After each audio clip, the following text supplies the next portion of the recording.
Hey, real quick before we get started, I want to tell you about a free resource I have available based on some of the stuff that we talk about in this episode.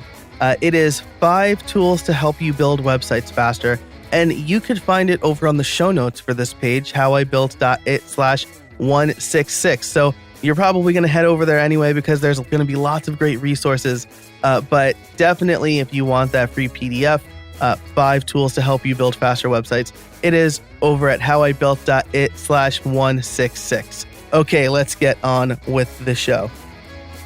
As more businesses start to do commerce nearly exclusively online, it's important to know how your customers are finding you and how they're making decisions. Enter Ronald Gijsel. He's the community manager and partnerships manager at Yith, a former sponsor of this show. He's going to teach us today about the customer's journey and free tools to help us figure out exactly what our customer's journey is. His tips will help us understand our customers to, sure, sell more, but more importantly, create a better experience for them. I learned a lot here, and I started to implement his advice shortly after we recorded this interview, and I'm excited to start seeing results. I know that you will too if you follow his advice. So we'll get to that in a minute, but first, a word from our sponsor. This episode is brought to you by Ahrefs. Ahrefs is an all-in-one SEO toolset that solves that problem. It gives you the tools you need to rank your website in Google and get tons of search traffic. As someone who struggles with what kind of content to create or what's ranking best in Google or really anything SEO related, Ahrefs has been instrumental in increasing traffic to my website. Over the holidays, I had my best quarter for affiliate income because Ahrefs showed me my most popular pages and topics, and I was able to optimize my content and my gift guides and update them accordingly. I would have never updated one of my gift guides because I didn't think it was that popular. Ahrefs actually showed me it is my most popular page. Ahrefs makes competitive analysis easy as well. Their tools show you how your competitors are getting traffic from Google and why. You can see the pages and content that send them the most search traffic, find out exactly the keywords they're ranking for, and which backlinks are helping them rank. From there, you can replicate or improve on their strategies. Now, as I said, I don't think I'm getting significant search traffic, so I use Ahrefs tools to help find topics worth creating pages or content for. I can easily see estimated search volumes and gauge traffic potential with their Keyword Explorer tool. It's been a fantastic addition to my toolkit. Just this morning, I learned that my everyday carry post has been popular. Lots of people are coming, so I think it's time to update that because it's 5 years old. If you want to gain a following or just improve traffic to your website, Ahrefs is the tool for you. You can get a 7-day trial for $7 over at ahrefs.com. That's ahrefs.com for a 7-day trial for $7. And if you're anything like me, you'll be hooked. Again, that's ahrefs.com for a 7-day trial for $7. And now, back to the show. Hey, everybody, and welcome to another episode of How I Built It, the podcast that asks, how did you build that? Today, my guest is Ronald Gijsel. He is the community and partnership manager over at Yith. And I'm very excited to talk to Ronald today because we're going to be talking about something I feel I need to be a little bit better at, which is the customer's journey as they go through your shop and re-engaging the right times to re-engage with that customer and things like that. So, Ronald, how are you today? Hi, I'm very good. Thank you very much for having me.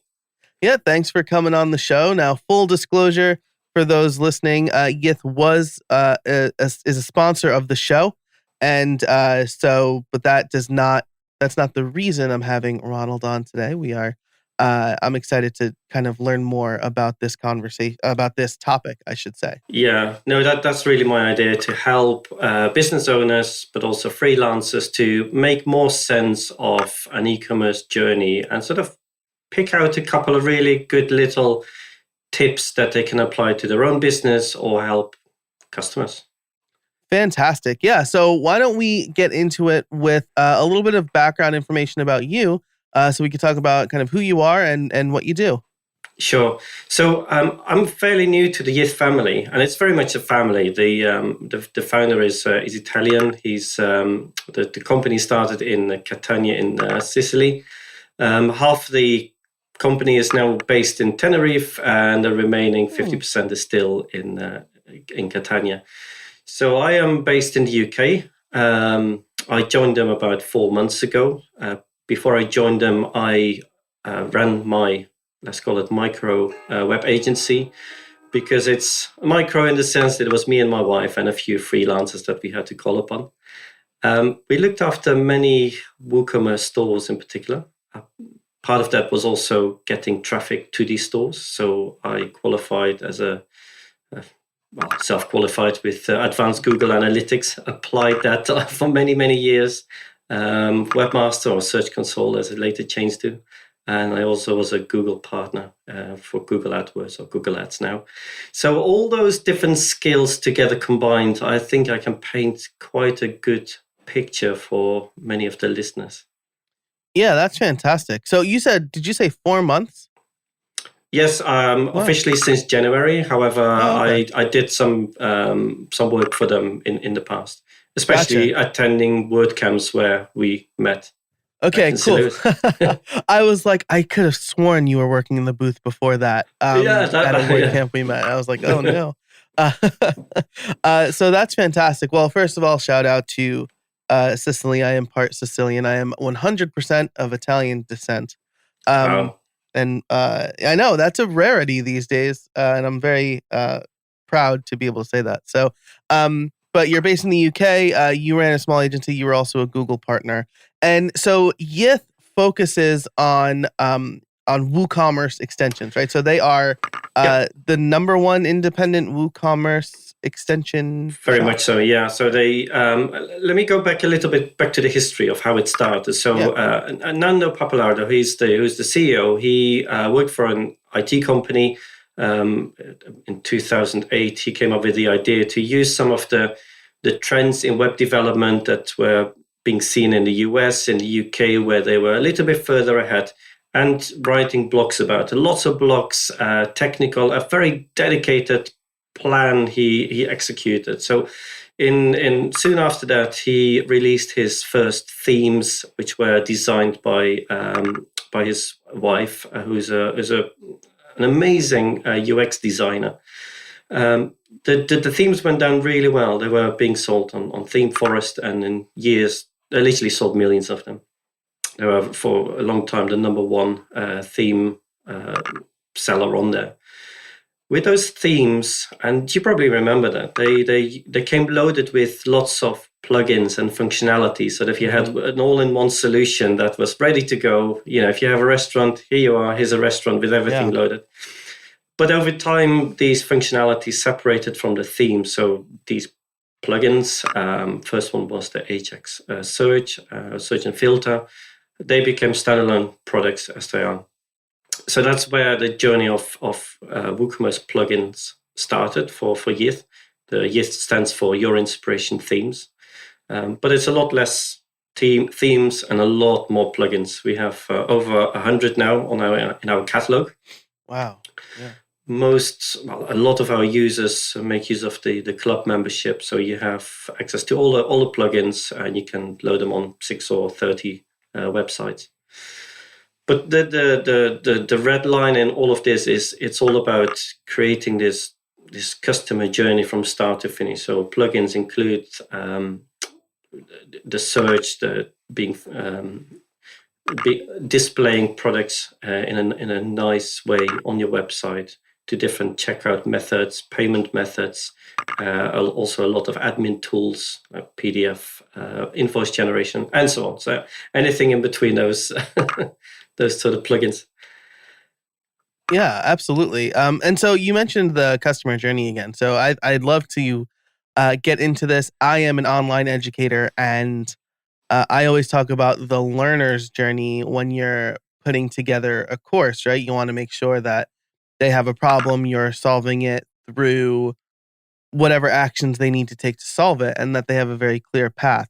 It sounds like the customer's journey is a little bit similar to that, but maybe we can talk about what exactly you mean by that first. Yeah, I think a customer journey, you can have different views on that, and I think a developer looks at it in a very different way to a UX designer, to a web designer.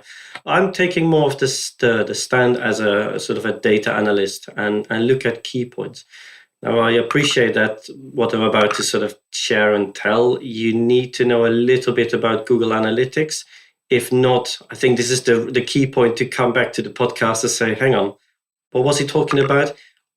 Otherwise, I can also share some screenshots and links, because it's well worthwhile to go back into your Google Analytics dashboard and find these key bits of data. So let me just sort of get started and build this picture. Data, I mean, it's. I think if you ask any shop owner, they will probably tell you how much turnover they've made in the last couple of days, week, month, year, how many customers they have based on the customer list. And I think much more than that, you probably don't remember, or apart from maybe your cost and so on. So the key data that I think are absolutely crucial are, first of all, the average order value. Now, once you've connected your Google Analytics to your web shop, you have to have this e-commerce enabled. It's an extra bit of data that you can get from your analytics dashboard, including the average order value, but also total revenue, e-commerce conversion rate, and so on. So if you haven't done that, if you go under conversions and you look under e-commerce and it's completely blank, I'd say Google and find out how you can enable that. Anyway, once you've got it enabled, you'll see the average order value. Now that's a really key metric, because with that, you can multiply it, you can do your own maths sums. The next bit of information that you need to find out is the order frequency. So in order to do that, you look under audience and behavior. Under behavior, you then have to separate or segment it of those that have made a purchase. And the longer time span you can go back on that, the better, because that means you have more data. Now, all of this is possible with just a free to use Google Analytics, no premium, nothing. It doesn't cost you anything. Now, what you find is that most purchases are made on day zero. People come in, they make a purchase, and that's it. But if you then see the view of frequency and recency, you will see that a lot of people will come back very soon after making that first purchase. And I've seen it on several shops that you have a bit of a peak on the next day, and then again, either in 1 week, 2 weeks, 3 weeks, or 4 weeks, there's another increase in repeat purchase. Now, those parts of the frequency whereby a customer comes back for a second purchase, I think is worth absolute gold, because that's in a way based on your historical data, looking into the future and seeing when you can target and get them ready for a next purchase.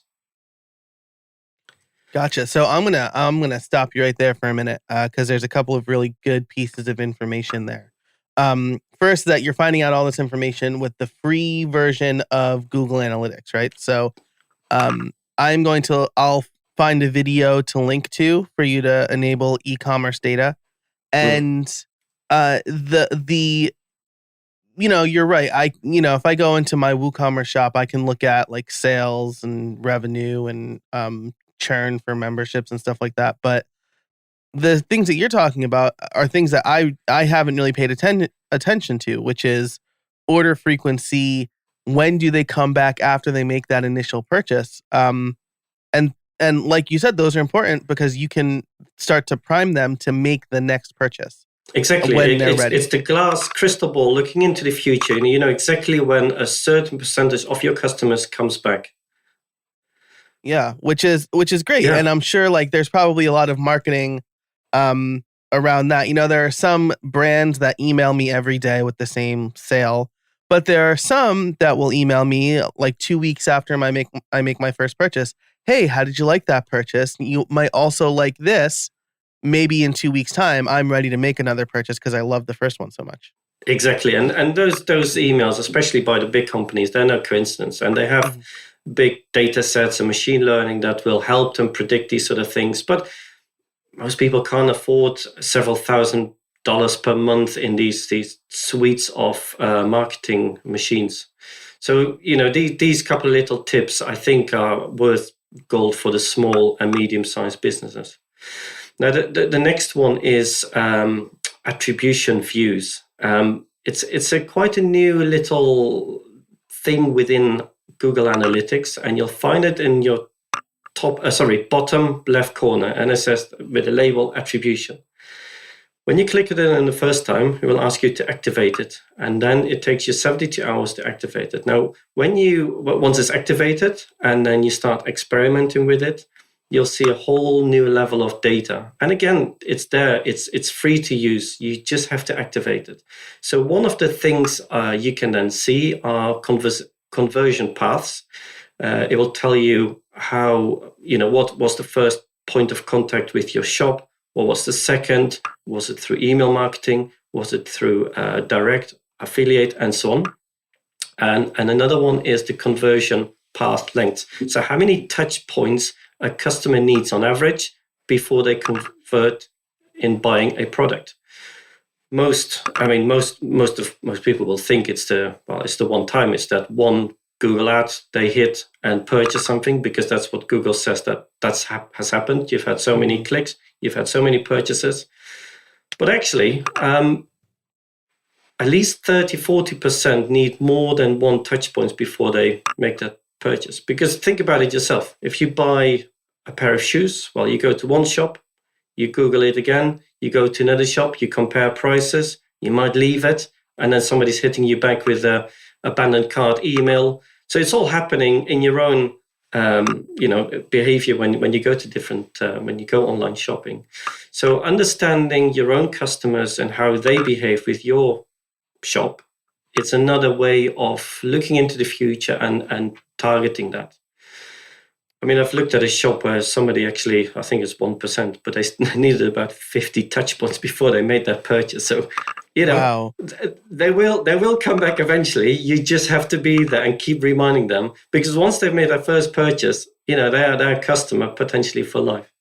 Yeah. And that's a really good point, right? I mean, again, looking at my own experience, yeah, I assume, not so much anymore, but I used to assume, I would just tweet, oh, my new course is available, check it out.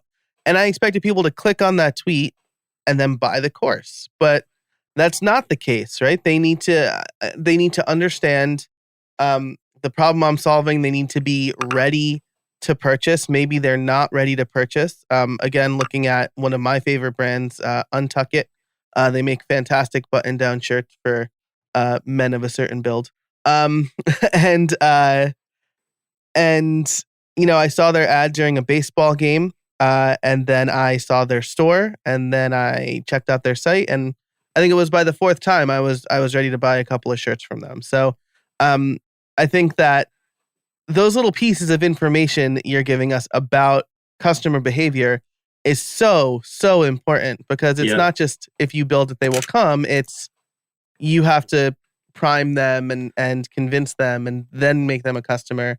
And then remind them about how much they like your stuff. Exactly. It's you're building this what do you call it, mousetrap or a net around your customer with lots of different touch points. But when you create that, you think you're just throwing money down the pit. Especially Google Ads is one of those things you can just spend money on and never see any result. But when you then compare it with a first click interaction and a last click interaction, you'll see a huge difference, because they maybe have come through your to your shop with the first time, didn't make a purchase, and then after a few more interactions, they came back to you directly. Now it's the direct customer, and with that I mean those who remember your website, they type it in and then make that purchase. you then think that the money or the purchase, the conversion is just down to that last click, the direct traffic. But actually, it was the Google ad that made that first sale.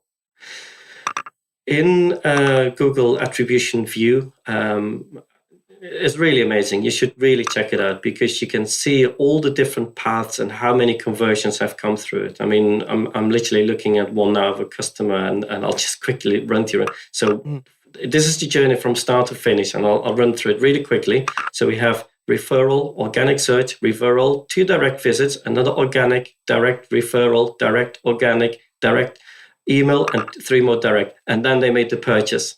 So we have organic, we have referral, could be an affiliate, you have email marketing, and then they made the purchase.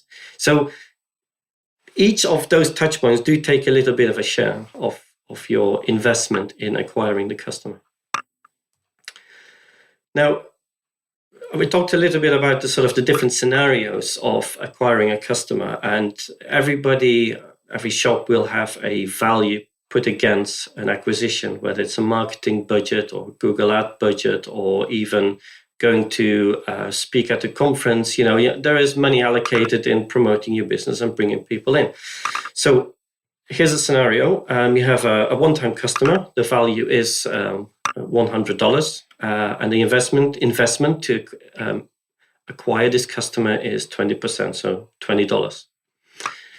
Now, if you build on a repeat business and your average frequency, which you found out in one of the first bits of data that I sort of shared with you, how you can find that out, and the frequency of purchase is on average 2.5.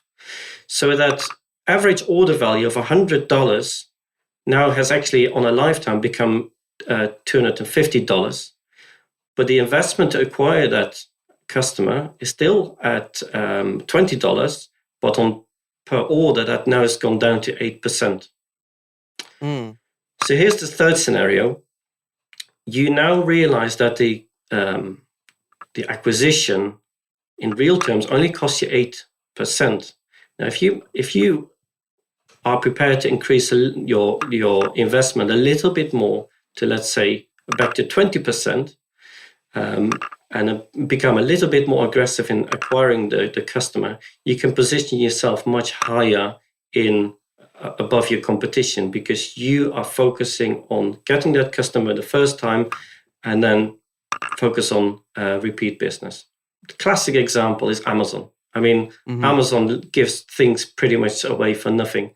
A lot of you can't compete with it, but they know they will have you for life. The repeat business is, I don't know, probably in the thousands. I try to think how many purchases I've made in the past. I mean, that's a really, really obvious example of.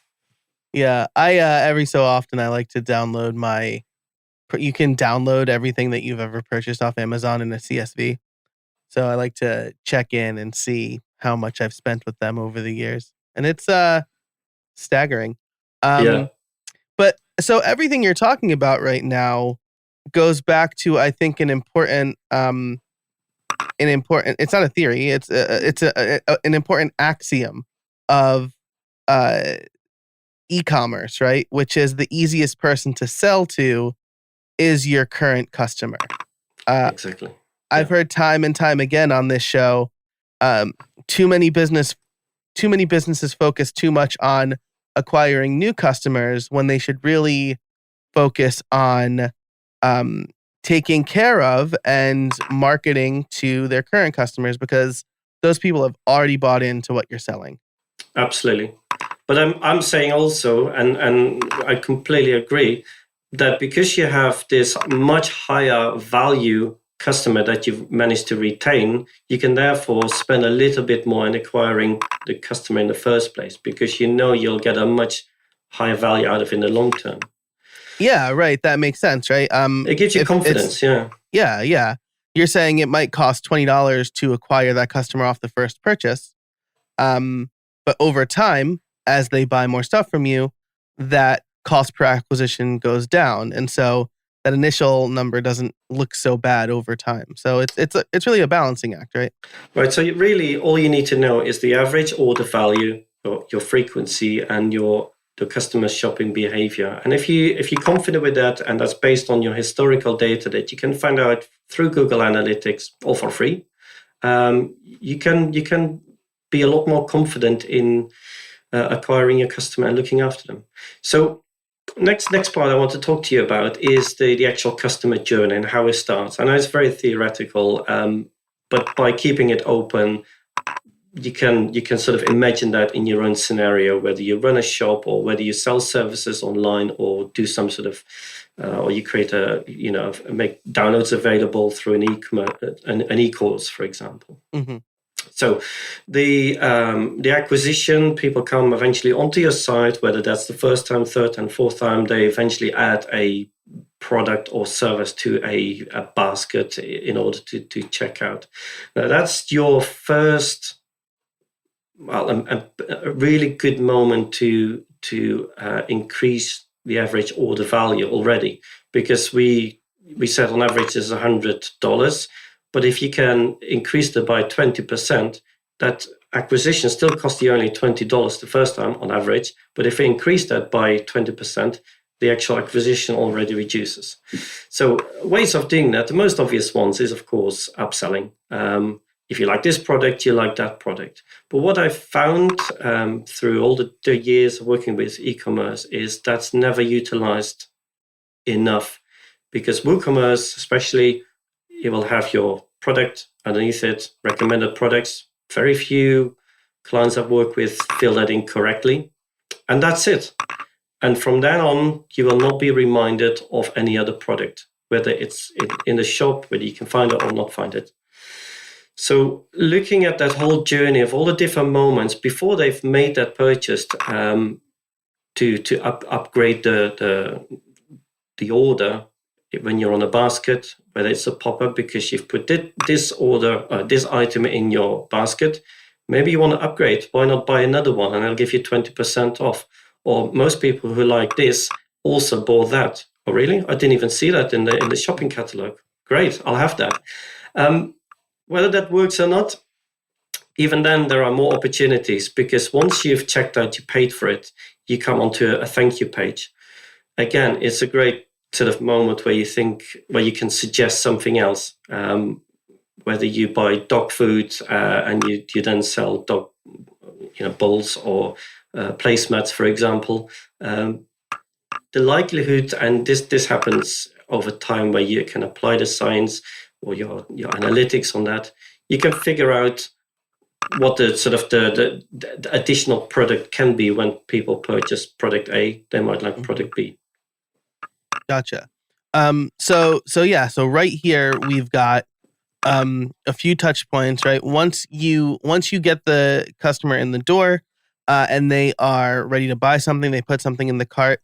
Upsells and cross sells are something, as you said, they are quote unquote built into WooCommerce, but not necessarily used appropriately. But what I really liked is, after payment on the thank you page, there is another opportunity, right? And again, if we look at Amazon as a classic example, as soon as you pay, it's thank you for your order. Then below that, it's, hey, here's other stuff that people bought after they bought the thing you just got, right? Yeah. And these things you don't need plugins for that either. You can do it yourself, because you have product shortcodes. And once you figured out where your thank you page is, and you utilize that by adding a code in the PHP file, for example, and it could be a feedback form, it could be a additional product. I mean, I looked after a shoe shop, and they've added an additional shoe polish after people paid out. The uptake was about 25%. And before they did that, they hardly sold any. The order hasn't left the warehouse yet. So adding another payment and adding the shoe polish with an additional discount is an easy one to make. Today's episode is brought to you by Smile and their product, Text Expander. Save time typing and boost your productivity with Text Expander. You know I'm all about automation, and Text Expander is a great way to get started with automation. It allows you to create your own snippets for repetitive text you tend to use everywhere. Add the text, create a snippet, and boom, save precious time and keystrokes. One of my favorite snippets is for my address. So instead of typing out my full address and risking typos, I simply type $ADDR and Text Expander does the rest, filling in my full address for me. I also have snippets for my street, my city, and my zip code. But that's not all Text Expander does. With its advanced snippets, you can create fill-ins, pop-up fields, and more. You can even use JavaScript or AppleScript. Another one of my favorite and most used snippets is when I type PPT. That will take whatever text I have on my clipboard and convert it to plain text. So I'm no longer fighting formatting when I copy from a Word document, a Google Doc, or a plain HTML page, like a website. I also use it for common links, email messages, which I can completely customize with fill-ins and drop-down menus, and even date calculations. I'm currently writing a book, and Text Expander has been instrumental with that. Text Expander is available on macOS, Windows, Chrome, iPhone, and iPad, so pretty much anywhere you do computing. If you've been curious about trying Text Expander or automation in general, now's the time. As a listener, you can get 20% off your first year. Just visit textexpander.com/podcast and let them know how I built it sent you. That's textexpander.com/podcast for 20% off your first year. And now, back to the show. Yeah, that's a great point. So even if we're talking about, say, digital products here, right? I sell courses. You could imagine that, somebody buys a high dollar course from me. Maybe the upsell or the post thank you page sell is an hour of my time to get you set up in the course, or after you take the course, congratulations, you've finished. How would you like some one-on-one time with me to answer questions the course didn't answer, anything like that? Yeah, exactly. Another one is if the course is available for, let's say, 6 months or 1 year, add another year onto it, or maybe a family member, depending on what type of course it is. Because you've already sold it, you might as well upgrade it with an additional service. The credit card is out, so to say. Yeah. The next one that I'm going to suggest is surprisingly easy. Thank you emails. Thank you for your purchase. Your order has been dispatched. The opening rate for emails is quite often higher than 100%, which means people open it more than once. What did they order? When is it going to arrive? Let me check it again. All these sort of questions, people really anxious. When is it going to arrive? I've paid for this beautiful item, for this service. That's a key moment in that email, in the footer, or someone's like, maybe you forgot something. You bought product A. How about product B? When you look at the frequency, and I've seen this in several shops, you'll see that the frequency after the first purchase on day 1 and day 2 is significantly higher than day 4, 5, and 6, because the experience is fresh in their mind. Maybe they saw something, they weren't quite ready to purchase it. So to hit the client with an email, a reminder to say, hey, how about this item? We know you've looked at it, or, and give an additional discount to just help to make that purchase.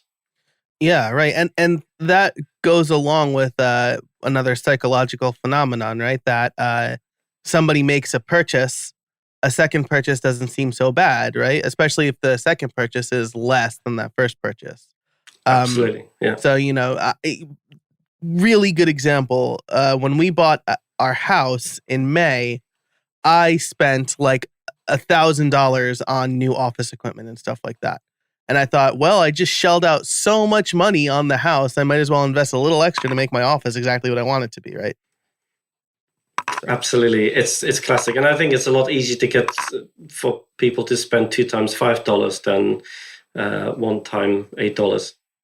Yeah, right. And that's a good point too, right? Because of, you're reducing sticker shock a little bit. So you're taking advantage, I mean, I'm going to say taking advantage here, but even though that has a negative connotation, you're able to add more value to your customer's journey, as you're saying, because you are offering them more value based on the stuff that they've purchased. You are offering them a discount that they may not have otherwise had, and you're reducing the sticker shock, which maybe helps them see the value a little bit more. Absolutely, yes. And this is not about quick selling and to make as much money as possible. This is about a relationship. If you imagine entering a shop, you look around, you browse the aisles, you then come to the checkout. Lots of different things that remind you, like, oh, actually, whether it's a chocolate bar or a gift card for somebody else, and even as you leave the shop with your trolley fully loaded with shopping, groceries, there is in the UK it's the National Lottery by the the counter right by the end of the or by the exit, and how many people queue up with their fully loaded trolleys and just buy that one more thing, whether it's a magazine, newspaper, or a lottery ticket. So shops do it, and seeing that and trying to do that in your own online environment certainly it makes a lot more sense. Yeah, absolutely. And like you said, this is not about quick selling. This isn't like a get rich quick thing, because as you said earlier, it's going to take time and money for the acquisition, right? So you're spending time and money to make them a customer. And once they're in, you want to make sure that they are getting the most out of that relationship, right? So it's not just saying like, here's everything I have to offer. It's saying you bought X. I think Y would be a nice companion. I think it'll add more value and it'll give you more of what you're looking for. It'll help you solve the problems that you need to solve. Yeah, and these are all experiments because you don't know if what your second purchase would be, whether that's the right fit. You might need to do some A and B testing. You could look at historical data. One of the WordPress plugins, all-in-one export. No, is that all-in-one export? Where you can export data and really detailed data, and you pick out the customer orders and products. And when you have a lot of that data, you can separate that and say, well, what's the first product they bought?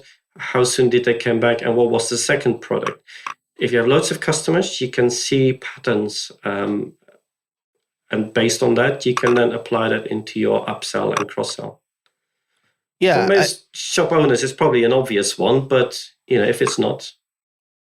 No, I think that's a really good point, right? Is you should kind of experiment a little bit and see what works, what doesn't work. But as we kind of approach the end of this episode, I think you've taken us on this is a very structured way to do things, right? Set up Google Analytics the right way. I'll have kind of detailed notes for this episode because there's a lot of kind of step-by-steps, but look at the average order value, look at the behavior, the attribution views, and the cost per acquisition, and then experiment in various places for upsells, cross-sells, communicating better with the customer.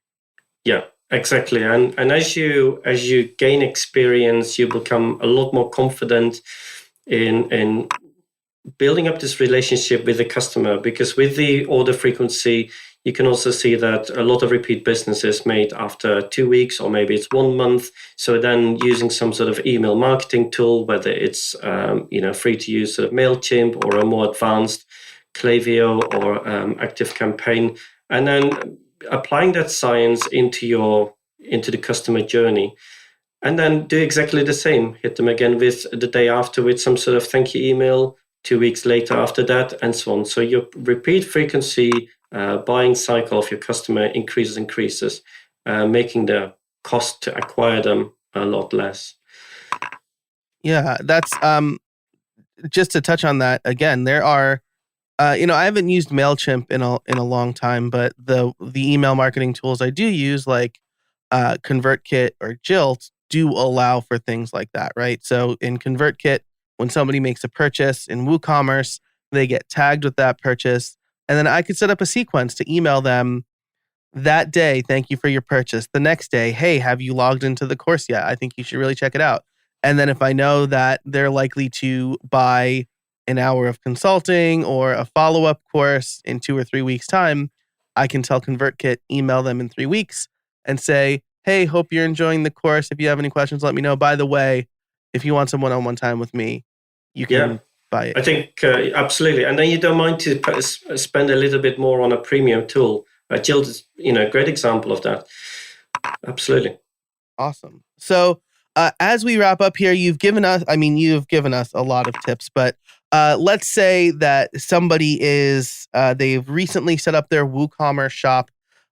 What are 2 or 3 things that they can do today to start jumping into improving the customer journey? Absolutely. First thing is connected with Google Analytics. Again, Search Console is crucial because it will help to understand where you're positioned organically, what are the keywords, what are the sort of things that people are looking for. Same is to analyze your search functionality inside your WooCommerce shop. Make sure that each search query gets recorded in Analytics. Again, there are lots of tutorials on that.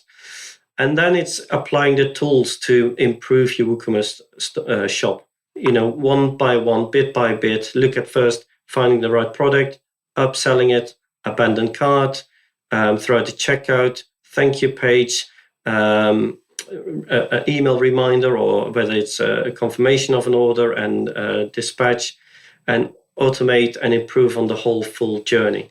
But Amazon is the best example. We can all create it if we have the time and money.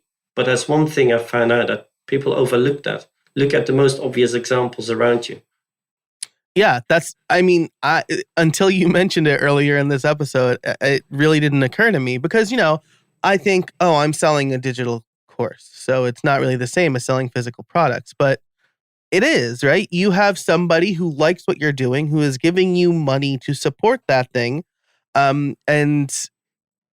you're not going to be able to live forever on the $100 that they spent 5 years ago or whatever, right? So and I think with digital and e-learning, partnering with other people, cross-selling your service with somebody else who does a complementary service and vice versa are great ways of adding value to each other's product.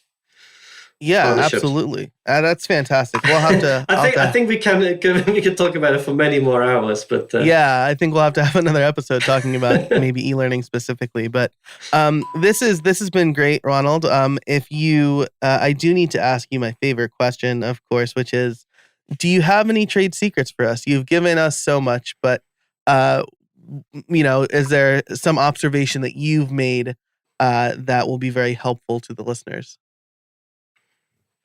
Now you have to cut out this pause because I wasn't quite ready for that. Oh, the pause is the best part. I want to make a compilation of everybody. Every single one of my guests pretty much says trade secret, and then they pause. I think just like I'm going to have a whole episode of that. Yeah, right. I'm going to go back to the attribution. So clap your hands. All right. So I do need to ask my favorite question, which is, do you have any trade secrets for us? I think I've mentioned it already 3 times, and it's enabling Google Attribution View. To me, when I started experimenting with that and looking at first click and last click and data-driven click, a whole new world opened to me on customer behavior, and it's there for free. Fantastic. Well, I know that as soon as we are done recording here, I am going to do that. I'm going to spend a little bit of extra time looking through my Google Analytics and improving my shop. So I appreciate that. Enable Google Attribution View. I said this earlier, but I'll have a link in the show notes, which you can find over at howibuilt.it for how to do that. Ronald, thank you so much for joining us today. Where can people find you? You can find me on Twitter, just to Ronald. 2 is number 2. Also on LinkedIn. I think you'll have a link. And your themes, check it out. Send me a message on there as well. Always happy to have a conversation and support. Awesome. I will link to all of that in the show notes. Ronald, thank you so much for joining me today. I really appreciate it. Thank you. Bye, everyone. Thanks so much to Ronald for joining us this week. The way that he uses Google Analytics was really impressive to me, and I hope that you were able to follow him as he talked through some of these instructions. There will be a link to some of these videos over in the show notes at howibuilt.it/166. Thanks to Ahrefs for sponsoring this episode. I'm so excited to have them on board because they have helped me really up my content game. If you're following me on other channels, then you know that I've been just pumping out a ton of content lately, and Ahrefs has been really helpful in determining what kind of content I should put out there. So definitely be sure to check them out and thank them for supporting the show. Now, I do have a special offer for you. If some of the stuff that Ronald was talking about was great, but you're wondering maybe where to start at the level before this, getting your website up and running quickly, I have a free PDF for you, 5 tools for building faster websites. You could find it right on the show notes page over at howibuilt.it/166. It is completely free, so be sure to check it out. Thank you so much for listening, and until next time, get out there and build something.